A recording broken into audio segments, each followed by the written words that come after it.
এই নারায়ণগঞ্জের এসপির অফিসে আমাকে নিয়ে এমন অকথ্য ভাষায় গালিগালাজ করা হয়েছে, বেশি দিন আগের কথা।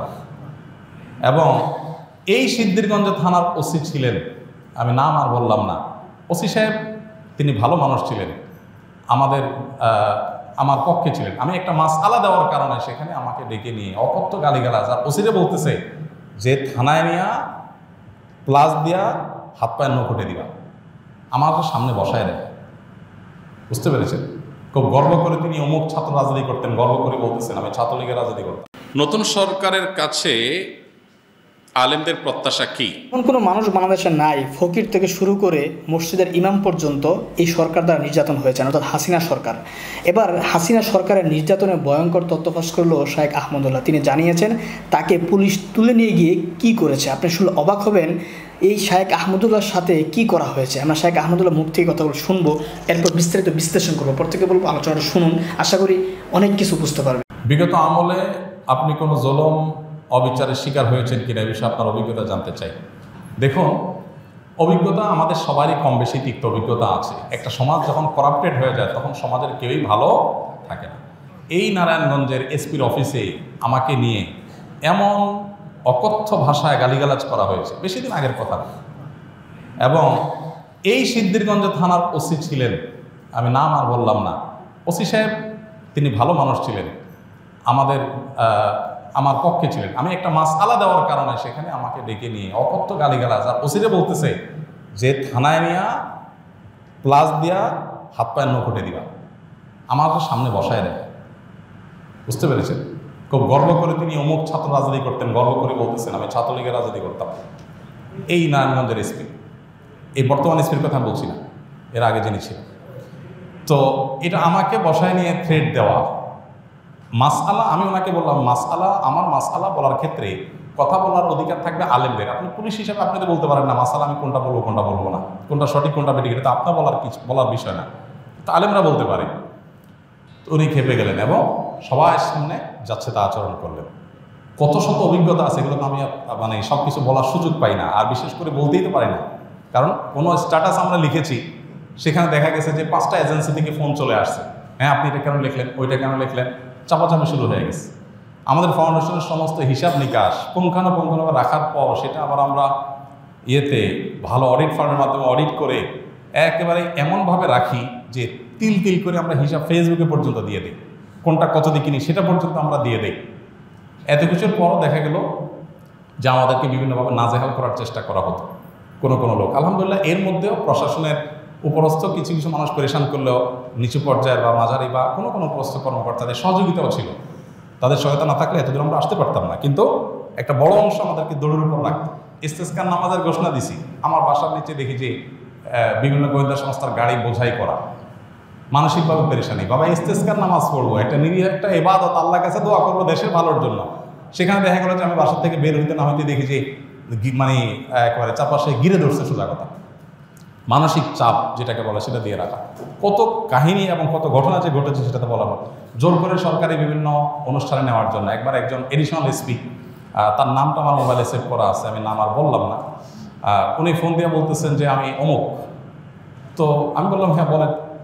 তো উনি বলতেছিলেন যে আমাকে সব হুজুররা কিন্তু চিনে, খুব নেগেটিভভাবে বলতেছেন, হুজুরদের সব সাইজ করি আমি, আমার নাম সব হুজুরদের মুখস্থ, আপনার সাথে আমার প্রথম কথা হচ্ছে। এটা হলো শুরুতেই কথা না।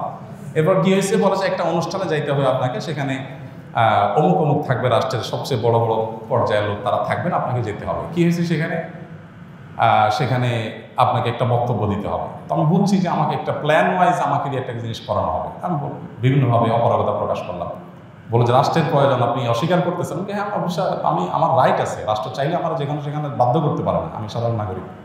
যাই হোক, পরে শেষ পর্যন্ত আমার সেখানে যাওয়া লাগে না, আলহামদুলিল্লাহ। এরকম পরিস্থিতি হয়েছে। সর্বশেষ এই যে আমাদের আসিফ মাহতাব গ্রেপ্তার হলো, তার নিয়ে পোস্ট দিলাম। আমাকে আমার এক ভাই সোর্স তিনি বললেন যে ভাই আপনি বাসায় থাকেন না। তো রাতে, এই কয়দিনের আগের কথা, রাতে যায় আরেক বাসায় যায় ফিকাম, এই কয়দিন আগের কথা, আগের বাসায় গিয়ে পালায় থাকতাম। একদিন আসলের পরে বাসার সামনে মোটরসাইকেলে 2টা লোক আসছে। আমার বাসা এমন এক জায়গায় আশেপাশে কোনো মানুষজন নাই, এখানে কেউ রিক্সাও চলে না, কোনো সাধারণ গাড়ি দিয়ে নিজস্ব গাড়ি ছাড়া যাওয়ার সুযোগ নেই। এরকম একটা জায়গায় থাকি আমি, সব মরুভূমি, আশেপাশে ঘাস, মানুষজন নেই। সেখানে কোনো মানুষ আসা তো স্বাভাবিক না। দুজন মানুষ আসল লাগ থেকে এসে অপেক্ষা করলো। তারা মনে করেন এত লম্বা সময় আসে, নিশ্চয়ই ওয়াশরুম রুমে গেছে লম্বা সময় ধরে। মাগরিবের নামাজ পড়লাম, ওযু ছাড়াই নামাজ পড়লো আমাদের সাথে। ওখানে যে জামাত হয় এটা জানার কথা না, আমার বাসার নিচে গ্যারেজের ছোট্ট করে একটা রোড, আমরা জামাতে নামাজ পড়ি। যাই হোক, এরপরে যাওয়ার সময় আমাদের একজনকে জিজ্ঞেস করলো অমুককে তমুককে, নাম জিজ্ঞেস করলো, তখন আমরা বুঝলাম যে এটা সংস্থার লোক। তো এইভাবে দৌড়ের উপরে এদেশের সবাই কম বেশি ছিল, নানাভাবে ছিল। আমার নামে ফাইল তৈরি করা হয়েছে, এমন ফাইল হয়েছে যে আমাদেরকে অনেকে বলতো যে আপনার ফাইল এমন মোটা হয়েছে যে কোনো মুহূর্তে আপনাকে ধরবে। এই মানে আন্দোলন যদি না হইতো, সফল যদি না হইতো, তো হয়তো এরপরে আমাদেরকে আয়না করে যাওয়া লাগতো। বুঝে আসছে কথা? তো এরকম একটা পরিস্থিতি এই দেশে তৈরি হয়েছে যে আসলে আমরা কেউ যে খুব ভালো ছিলাম বা ভালো থাকতে পারি সে সুযোগ কারোরই নাই। এরপরও আমরা আসলে সংগ্রাম করে চেষ্টা করে যতটুকু সম্ভব চেষ্টা করেছি অস্তিত্বটা টিকে রাখার জন্য। তার জন্য যে কত মূল্য দিতে হয়েছে, কত থ্রেট, এগুলো হজম করতে হয়েছে, সকাল বিকাল পালায় বেড়াইতে হয়েছে। হ্যাঁ, বিভিন্নভাবে টোপ দেওয়া হতো যে সরকারি এই সুবিধা নেন, ওই সুবিধা নেন। আলহামদুলিল্লাহ কখনো সেই সুবিধাগুলো আমরা গ্রহণ করি নাই। এবং এ ব্যাপারে আল্লাহ তাআলা আমাদেরকে গাইড করেছেন এবং দোয়া করি আল্লাহ তাআলা আমাদের প্রিয় দেশটাকে এমন নিরাপদ করে দেয় কেউ কাউকে ভয় করে চলতে হবে না। আল্লাহ যেন সেরকম নিরাপদ করে দেন এবং আমরা সবসময় আল্লাহর কাছে দোয়া করি আল্লাহ তাআলা যেন এরকম। আমি এর পাশাপাশি প্রশাসনের ভাইদের, কিছু ভাইদের কথা বলবো যে আলহামদুলিল্লাহ খারাপের মধ্যেও কিছু ভালো মানুষ বিভিন্ন পর্যায়ে আছেন যারা টুকটাক সহযোগিতা করেছেন। তবে বেশিরভাগ ক্ষেত্রেই আমরা এ ধরনের নাজেহালের শিকার হয়েছি। আল্লাহ আমাদেরকে নিরাপদ একটি দেশ, নিরাপদ একটা ভূমি পাওয়ার তৌফিক দান করুন। আমাদের সমস্ত কষ্টগুলোকে আল্লাহ তাআলা দূর করে দিন। সকল মাজলুমের জুলুমের অবসান হয়ে যাক, সকল বৈষম্য দূর হয়ে যাক। মানুষ পেটে ভাতে যাই খায় থাকে অন্তত নিরাপদে যেন থাকতে পারে, কোনো থ্রেট, কোনো হুমকির মধ্যে যেন থাকতে না হয়। কোনো একটা কথা লিখলে, কোনো একটা কথা বললে যদি 5টা টেলিফোন আসে আর চাপ আসতে থাকে, তাহলে মানুষ স্বাধীনভাবে কোনো কথা বলতে পারে না।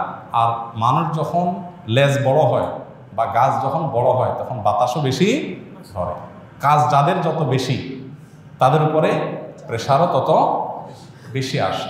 আল্লাহ তাআলা এই প্রেশার মুক্তভাবে, অন্তত অন্যায়ভাবে যে প্রেশারগুলো হয় এগুলো মুক্তভাবে আল্লাহ তাআলা আমাদের সবাইকে এই প্রিয় মাতৃভূমিতে চলার তৌফিক দান করুন। আস-সুন্নাহ ফাউন্ডেশন, উম্মার স্বার্থে, সুন্নাহর সাথে। নতুন সরকারের কাছে আলেমদের প্রত্যাশা কি?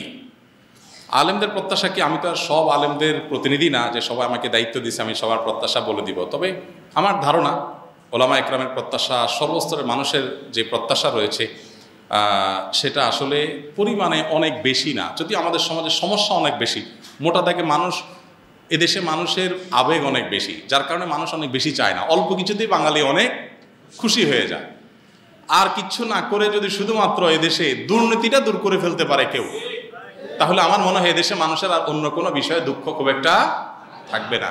যদি দুর্নীতিমুক্ত সমাজে কোথাও কোনো টাকা লাগবে না, মামু খালু লাগবে না, হাই হ্যালো লাগবে না, সবার জন্য একরকম নিয়ম থাকবে, এটা যদি করা যায়, অর্থাৎ অবিচার, বৈষম্য, জুলুম, চাঁদাবাজি, ঘুষ, এগুলোকে যদি জাদুঘরে পাঠিয়ে দেওয়া যায়, এগুলো যদি করতে দেওয়া না হয়, জিরো টলারেন্সে যাওয়া হয়, এটা যদি প্রতিষ্ঠা করা যায়, তো আমার মনে হয় এই সরকারের কাছে, নতুন সরকারের কাছে মানুষের এর চাইতে আরও অনেক ডিমান্ড আছে, কিন্তু এর চাইতে বড় ডিমান্ড আমার মনে হয় আরেকটা নাই। দেখুন, আমি প্রায় সময় বলি 50 বছরের বেশি সময় হয়ে গেছে আমরা দেশটাকে স্বাধীন করেছি, আমাদের বাবারা চাচারা স্বাধীন করেছেন। তো 50 বছরের বেশি হওয়ার পরও এই দেশে এতগুলো সরকার আসছে গেছে, কোনো সরকার এদেশের মানুষের খাবার, মুখের খাবার এবং পানীয়টাকে নিরাপদ করতে পারে নাই। পৃথিবীর বিভিন্ন দেশে আপনারা যাবেন, যারা বিভিন্ন দেশে গেছেন, আপনি পানি পান করবেন, পানি পানের যে ব্যবস্থাপনা একটা রাষ্ট্রে সব জায়গায় আছে, 100% সেফ, নিশ্চিন্তে আপনি পানি পান করতে পারবেন। আমরা যখন বাইরে যাই, আমাদের দেশে দোকানে গেলে, মুদি দোকানে গেলে একটা কেকের প্যাকেট, একটা বনের প্যাকেট বা একটা আপনার ফাস্টফুড আইটেম, এটা মুখে দিতে আমরা 10 বার চিন্তা করি। আর রাস্তার পাশে যে সমস্ত চটপটি বানায়, এটা বানায়, এগুলো খাইতে আমাদের 10 বার চিন্তা হয় যে না জানে কি দিয়ে রাখছে, না জানে কিভাবে তৈরি করছে, তাই না? নিরাপদ খাদ্য, নিরাপদ পানীয়টুকু, মানে শুধু একটু পানি পান করবে মানুষ, এইটুকু নিরাপদ 50 বছরে কোনো সরকার করতে পারে নাই।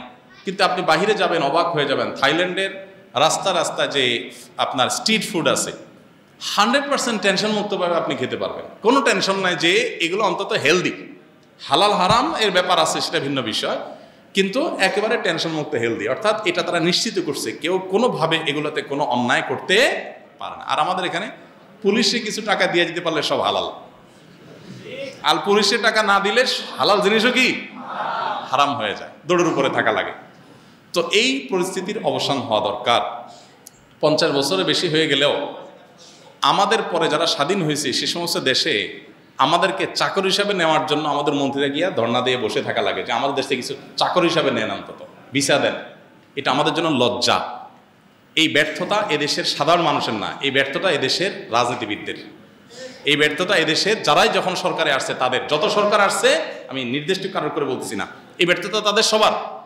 আমাদের অনেক সীমাবদ্ধতা আছে, খনিজ সম্পদ নাই, অনেক কিছু নেই, আমরা জানি, কিন্তু এদেশে মানুষের মধ্যে প্রচণ্ড কর্মস্পৃহা আছে। আমি 10 বছর প্রবাসে ছিলাম, আমি জানি, আমি কাছে থেকে দেখেছি অন্য অনেক দেশি মানুষের চাইতে বাংলাদেশি প্রবাসীরা কাজের প্রতি অনেক বেশি আন্তরিক। এবং মিডিল ইস্টে আপনি সৌদি আরবে, দুবাইতে দেখবেন যে কফিলরা, মালিকরা বাঙালি লক্ষ্য বেশি খোঁজে, কারণ বাঙালি কাজের ব্যাপারে খুব সিরিয়াস, তারা খুব পরিশ্রমী হয় অন্য দেশের তুলনায়। তো এদেশের মানুষকে সঠিকভাবে গাইড করে এদেশে আরও অনেক উন্নতি করা যেত। আমি একটা কথা প্রায় সময় বলি, জানি না এটা কতটা সবাই একমত হবেন, সেটা হলো যে এই দেশে যতটা উন্নতি হয়েছে আমাদের, ততটা উন্নতির পেছনে সাধারণ মানুষের অবদান আছে। প্রবাসীদের রেমিটেন্স আছে, ব্যবসায়ীদের ব্যবসায়িক উদ্যোগ আছে, গার্মেন্টস সেক্টরের অবদান আছে, সাধারণ মানুষের অবদান আছে। সরকারগুলোর আসলে সেখানে উল্লেখযোগ্য, ছোটোখাটো তো আছেই, উল্লেখযোগ্য কোনো ম্যাসিভ লেভেলের অবদান সরকারের কোনো সরকারেরই নেই। বরং দুর্নীতির মাধ্যমে, অপশাসনের মাধ্যমে আমরা যতটুকু পিছিয়ে আছি এগুলো সবগুলো ভাগ্যযোগে সব সরকারই কম বেশি করছে, সোজা কথা। অতএব নতুন সরকারে যারা আসছে আমার মনে হয় তাদের প্রতি যে ডিমান্ডগুলো আছে এর ভিতরে 1 নম্বর হলো সংখ্যালঘুদের নিরাপত্তার ব্যাপারে এই দেশে মানুষ খুব কনসার্ন। আশেপাশের অন্যান্য দেশের তুলনায় আমাদের দেশে সংখ্যালঘু নির্যাতন তাদের তুলনায় অনেক কম হয় আলহামদুলিল্লাহ, কিন্তু সেটাকে আরও আমরা কমে আনতে চাই, আনা উচিত আমাদের। সে ব্যাপারে সচেষ্ট থাকার পাশাপাশি এদেশের সংখ্যালঘিষ্ঠ মানুষ বা যেই ধর্মের মানুষ সবচেয়ে বেশি মুসলমান, তাদের চিন্তা চেতনা, তাদের বিশ্বাস, ধ্যান ধারণা যেন সরকারের সিদ্ধান্ত, তাদের কথায় কাজে যেন প্রতিফলিত হয়। এদেশে মানুষ কথায় কথায় বিসমিল্লাহ বলে, কথায় কথায় আল্লাহর নাম বলে। এখন এদেশের শাসন যারা করবেন তাদের মুখে যদি সেগুলো না আসে, তাহলে সেটা কখনো জনগণের আশা আকাঙ্ক্ষার প্রতিফলন হতে পারে না। অতএব প্রথমত তাদের কাছে আমাদের চাওয়া হলো, আলেম সমাজ বা আমার একজন আলেম হিসাবে আমার চাওয়া হলো যে সংখ্যালঘুদের নিরাপত্তার ব্যাপারে আলহামদুলিল্লাহ এদেশে মানুষ খুবই দায়িত্বশীল, সহাবস্থানে বিশ্বাসী। এদেশে দাঙ্গা বলতে যেটা বোঝায় ধর্মীয় দাঙ্গা, আশেপাশে সব দেশে হলেও এদেশে আলহামদুলিল্লাহ কখনো উল্লেখযোগ্য সেরকম কোনো দাঙ্গা হয়নি। ছোটোখাটো যে ঘটনাগুলো ঘটছে সেগুলো কমাতে হবে, সচেষ্ট থাকতে হবে। তার পাশাপাশি সংখ্যাগরিষ্ঠ মানুষ যে মুসলমানরা আছে তাদের চিন্তা চেতনা, তাদের আদর্শ বিশ্বাস, এটার প্রতিফলন যেন সরকারের সকল কাজে কর্মে পদক্ষেপে হয়, এ ব্যাপারে তাদেরকে সতর্ক থাকতে হবে। দ্বিতীয়ত যে প্রত্যাশা তাদের কাছে সেটা হলো জুলুম, চাঁদাবাজি, পেশি শক্তির যে অপব্যবহার, এটার কারণে যে আমরা অতিষ্ঠ, সে বিষয়টাকে তারা যেন দূর করতে পারে। ধরুন আমাদের সমাজে এই যে জুলুম, চাঁদাবাজি, এগুলোর কারণে কি হয় আপনারা সবাই জানেন। একটা সবজি উৎপাদন করে যে গ্রামের কৃষক, ওই বেচারা সেটার যে দাম পায়, শহরে আসার পর সেটা যে বিক্রি হয়, এখানে গ্যাপ বা ব্যবধানটা আকাশ আর পাতাল। কৃষক হয়তো কেজি 2 টাকা, 3 টাকা, 5 টাকা পাচ্ছে, আর ঢাকা এসে সেটা বিক্রি হচ্ছে 40 টাকা, 50 টাকা, 60 টাকা। এত বড় গ্যাপ কেন হচ্ছে আমরা সবাই জানি কেন হচ্ছে। চাঁদাবাজির কারণে হচ্ছে। রাস্তা রাস্তা ট্রাক থামায়া থামায়া চাঁদাবাজি, সব পর্যায়ে আড়তে চাঁদাবাজি।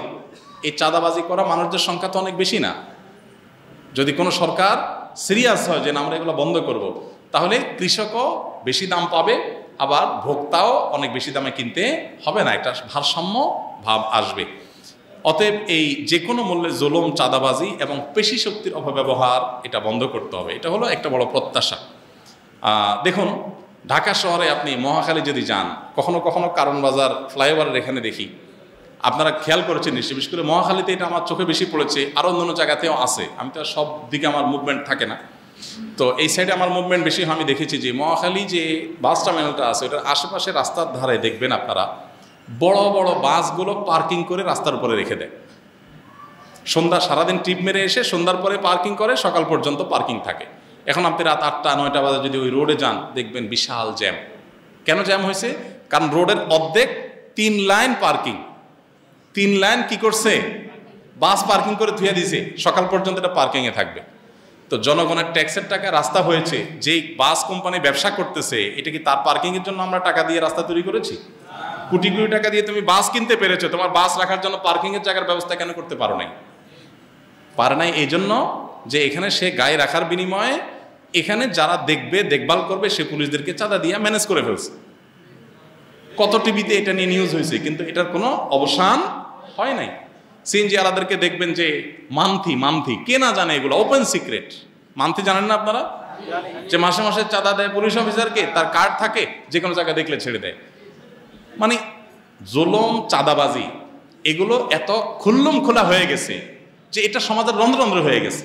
অতএব আমার মনে হয় অন্যান্য মানুষের মতো আলেমদের প্রত্যাশা হলো যে জুলুম, চাঁদাবাজি এবং পেশি শক্তির ব্যবহার বন্ধ করা। 3 নম্বর চাহিদা হলো, প্রত্যাশা হলো দুর্নীতির ব্যাপারে জিরো টলারেন্সে যাওয়া। কোনো অফিসে, আদালতে, কোথাও যে মানুষের যাতে পেরেশানি পোহাতে না হয়, যে মামু খালু ছাড়া কিছু হবে না, হাই হ্যালো ছাড়া কিছু হবে না, এরকম যেন না হয়। সবার জন্য যাতে সমান সুবিধা থাকে। আমাদের দেশটা অনেক গরিব, অনেক দিক থেকে আমরা পিছিয়ে আছি, নিশ্চয়ই আমরা জানি সেটা, কিন্তু যেটুকু হবে সবার জন্য সমান হোক। কারণ মামু খালু আছে তার জন্য সব হবে, আর যার মামু খালু নাই, হাই হ্যালো নাই, টাকা পয়সা নাই, তার জন্য কিছুই হবে না, এটা যেন না হোক। এটাই হলো প্রত্যাশা। বিষয় হলো যে বিশেষভাবে নিরাপদ খাদ্য, নিরাপদ পানীয়, যেটার কথা আমি বলছিলাম, নিরাপদ ঔষধ, নিরাপদ খাদ্য, নিরাপদ পানীয়, নিরাপদ ঔষধ, এই তিনটাতে নিশ্চিত করা। দেখুন, যেই ঔষধের মাধ্যমে মানুষ বেঁচে থাকবে, ট্রিটমেন্ট করবে, আমি নিজেও জানতাম না এক সময় যে ওষুধের ক্ষেত্রে এত 2 নম্বরই হয়, যে নকল ওষুধ নাকি হয়। তাহলে একটা মানুষ যে ওষুধ খেয়েছে সুস্থ হবে, উল্টা ওই ওষুধ খেয়ে সে আর মরে যাচ্ছে। বাংলাদেশের বহু গ্রামে, আমি আমার গ্রামের কথা বলি, আমার গ্রামে, লক্ষ্মীপুরের আমার গ্রামে শুধু আমাদের বাড়িতে 8 জন মানুষ ক্যান্সারে মারা গেছে। আমার বাবা নিজে ক্যান্সারে মারা গেছে, আমার হাতের উপর দিয়ে চটপট করতে করতে। আমার চাচারা কয়েকজন মারা গেছে, চাচাতো ভাইয়েরা কয়েকজন মারা গেছে। কেন? খবর নিলাম যে পানি যেটা খায় পুরা গ্রামের মানুষ, এটা ক্যান্সারের কারণ। আর্সেনিক আছে, আরও অন্য বিষয় আছে, যেগুলোর কারণে এখান থেকে ক্যান্সার হয়ে যাচ্ছে। সাতক্ষীরার একটা গ্রামের মানুষকে নিয়ে দৈনিক পত্রপত্রিকা নিউজ হয়েছে যে একটা গ্রামে মানুষ মরে, অনেক মানুষ মারা গেছে শুধুমাত্র পানি বিশুদ্ধ না থাকার কারণে, পানিবাহিত অসুবিধার কারণে।